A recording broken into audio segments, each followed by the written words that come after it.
Okay welcome আসসালামু আলাইকুম রহমতুল্লাহ। আজকে আমরা সলভ করব মে 2023 থেকে ইউনিট 4 ফিজিক্সের এমসিকিউগুলো আপাতত। So let's start with number 1 বলতেছে in an electron gun electrons are release from a heated filament which of the following is the name of this process. So তোমাদের এটা নোটস থেকে মেমোরাইজ থাকার কথা যে the emission of electrons with the help of heat, এটাকে আমরা বলি thermionic emission. So the answer is none other than thermionic emission. আমরা আসবো নাম্বার 2-তে। এখানে বলতেছে দেয়ার is a potential difference of 6 volt across a 220 মাইক্রোফ্যারাডে capacitor which of the following expressions gives the charge stored on the capacitor. Okay, so এই কোয়েশ্চেনটা পড়ার সাথে সাথে আমাদের মাথায় একটা ফর্মুলা আসবে, এটা হচ্ছে কিউ ইকুয়ালস টু সিভি। আচ্ছা, সো সি এর ভ্যালু হচ্ছে এখানে ওরা দিয়ে দিয়েছে 220 মাইক্রোফ্যারাডে, যেটাকে আমাদেরকে জাস্ট ফ্যারাডেতে কনভার্ট করতে হবে, আর ভোল্টেজ তো ওরা দিয়ে দিছে ভোল্ট। সো আমরা যেটা করবো এখানে, আমরা জানি যে মাইক্রোফ্যারাডেকে কীভাবে কনভার্ট করতে হয়।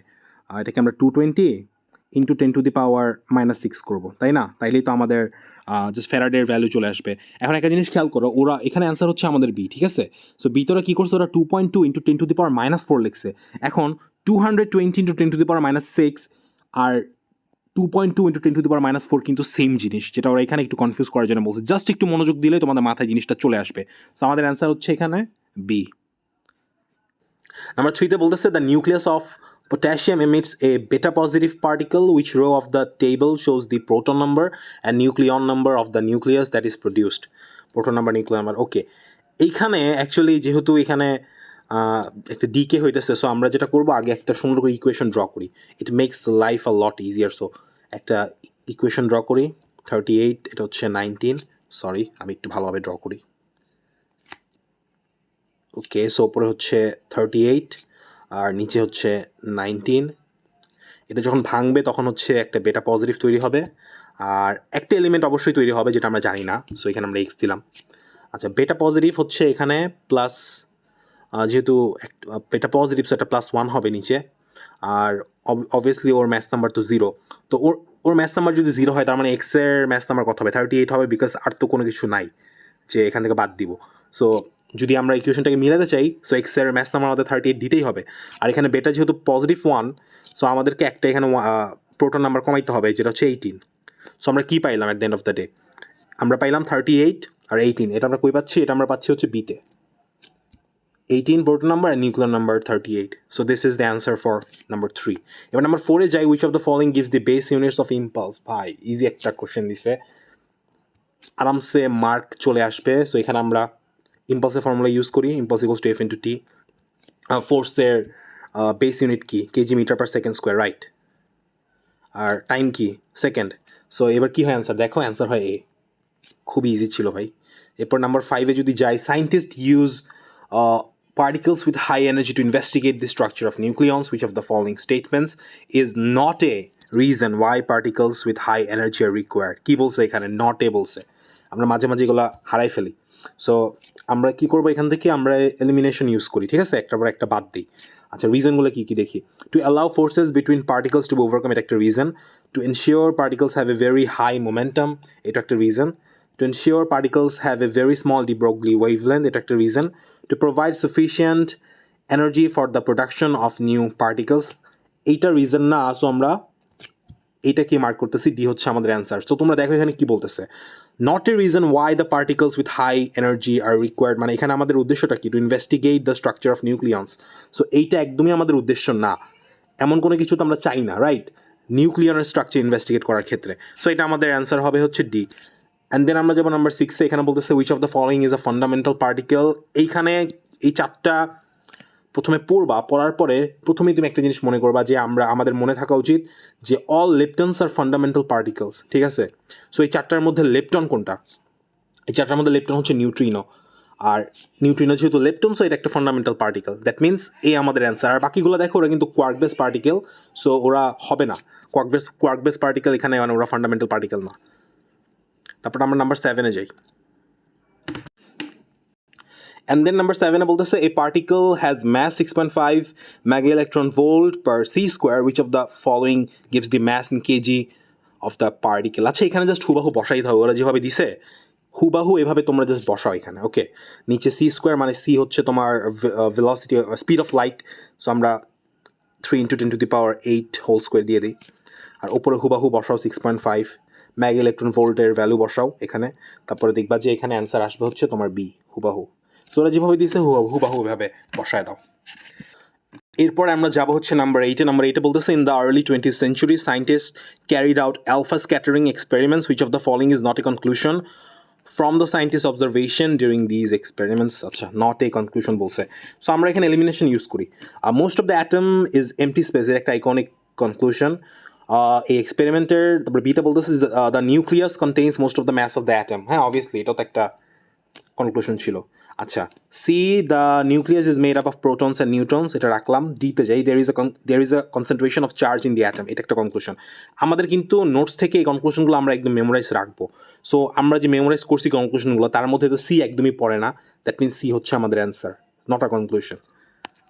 নাম্বার 9-এ which of the following shows the beta minus decay of a nucleon.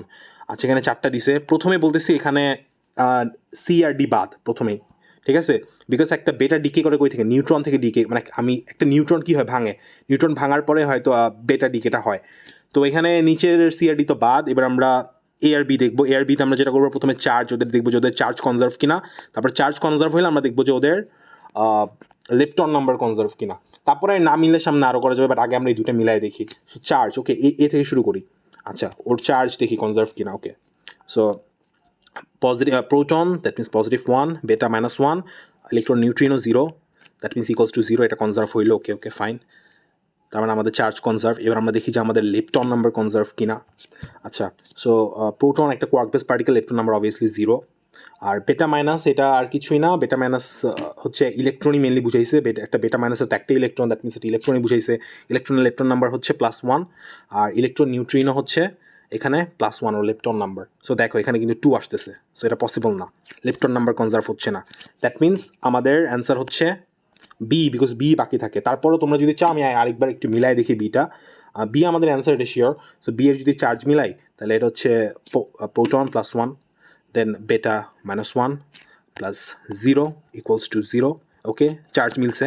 আচ্ছা, তো আমাদের চার্জ মিলে গেছে। এবার আমরা একটা কাজ করি, ওর লেপটন নাম্বার মিলাই দেখি লেপটন নাম্বার মিলে কিনা। আচ্ছা, সো লেপটন নাম্বার, প্রোটন আগে থেকে জানি এটা 0 হবে, সরি এটা 0 হবে।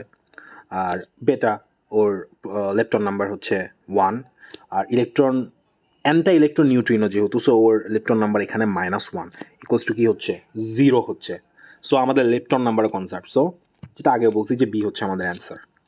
এবার আমরা নাম্বার 10-এ যাই, লাস্ট এমসিকিউ। এখানে বলতেছে the diagram shows a current carrying wire between 2 magnetic poles. এখানে একটা ওরা ডায়াগ্রাম দিছে। তারপরে নিচে বলছে যে the magnetic flux density between the poles is 0.85 tesla, which of the following gives the force on the wire in newtons.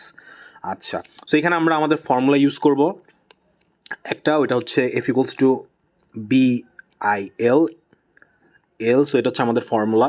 আচ্ছা, F equals to BIL যদি আমরা ইউজ করি তাহলে এখন আমরা মিলাই ফর্মুলা অনুযায়ী বসাই। আচ্ছা, বি তো দেওয়াই আছে এখানে 0.85 টেসলা, সো এটা হচ্ছে বি এর ভ্যালিউ। আই হচ্ছে আমাদের কারেন্ট 0.15 অ্যাম্পিয়ার। এবার এল অর্থাৎ হচ্ছে length of the conductor that is carrying the current. আচ্ছা, লেন্থ কী হবে এখানে? সো একটা জিনিস তোমাদের মনে রাখতে হবে, এটা হচ্ছে যে একটা ম্যাগনেটিক ফিল্ডের পারপেন্ডিকুলার হয় হচ্ছে কারেন্ট, মানে কারেন্টের ডিরেকশনটা হচ্ছে ম্যাগনেটিক ফিল্ডের পারপেন্ডিকুলার। আচ্ছা, ম্যাগনেটিক ফিল্ডের পারপেন্ডিকুলার যদি হইতে হয় তাহলে এখানে কারেন্টের ডিরেকশন আমাদের হবে কোনটা? অবভিয়াসলি এই দিকে হওয়া উচিত কারেন্ট, ঠিক আছে? যদিও এখান থেকে কারেন্ট পাস করতেছে, বাট কারেন্ট অ্যাকচুয়ালি যাবে এদিক দিয়ে, মানে আমরা এখানে বসাবো 5.2 সেন্টিমিটার, ঠিক আছে? যদিও কারেন্ট কিন্তু এভাবে দিছে, বাট আমরা এটা নিব না, আমরা হচ্ছে নিচের হরাইজন্টালটা নিব। আরেকটা জিনিস খেয়াল করো, আমরা নিচের লাইনটা যে নিলাম, অনেকে ভাবতে যে নিচের লাইনটা কেন নিলাম, বিকজ কারেন্ট তো ওপর থেকে নিচ পর্যন্ত যাইতেছে, তাই না? এখানে তোমরা খেয়াল করো, এই যে এই লাইনটা, এই যে কারেন্ট যে ওপর দিয়ে যাইতেছে আর নিচের যে হরাইজন্টাল লাইনটা, এটা কিন্তু কারেন্টেরই হরাইজন্টাল কম্পোনেন্ট একদিক দিয়ে, যেটার ভ্যালু হচ্ছে 5.2 সেন্টিমিটার, ওরা দিয়েই দিছে। সো আমরা চেলে এটা ইউজ করতে পারবো। আর আমরা জানি যে কারেন্টের ডিরেকশন তো পারপেন্ডিকুলার হইতে হবে ম্যাগনেটিক ফিল্ডের সাথে। সো আমরা এখানে 5.2 ইউজ করবো। এখানে এই যে 35 ডিগ্রি যা যা দিছে, আমিও আমার টাইমে অনেক কনফিউজ হয়েছিলাম এখানে। ওরা যে 35 ডিগ্রি একটা দিয়ে রাখছে এইদিকে, এটা ওরা কনফিউজ করার জন্য দিছে। সো এখানে এদিকে পাত্তা দেওয়া যাবে না। সো আমাদের অ্যান্সার হচ্ছে নান আদার দেন এ। আর আরেকটা বিষয় বলতে আমি ভুলে গেছি, ওটা হচ্ছে যে এটা ইনটু দ্য পেজ হবে নাকি আউট অফ দ্য পেজ হবে। সো এটার অ্যান্সার হচ্ছে তোমার তুমি Fleming's left hand rule simply use করবা। ফ্লেমিংস লেফট হ্যান্ড রুল যদি হুবাহু বসাও তাহলে দেখবা যে এখানে ইনটু দ্য পেজ আসে। সো আমাদের অ্যান্সার হচ্ছে A. So I hope this is clear. আমি আরও অন্যান্য পেপারের এমসিকিউ করার চেষ্টা করব, আর ইনশাল্লাহ যদি ভালো ভিউ পাই, ভালো এঙ্গেজমেন্ট পাই, আস্তে আস্তে সবগুলোর ফুল পেপার সলভ করার চেষ্টা করবো। ওকে, বাই বাই, আসসালামু আলাইকুম।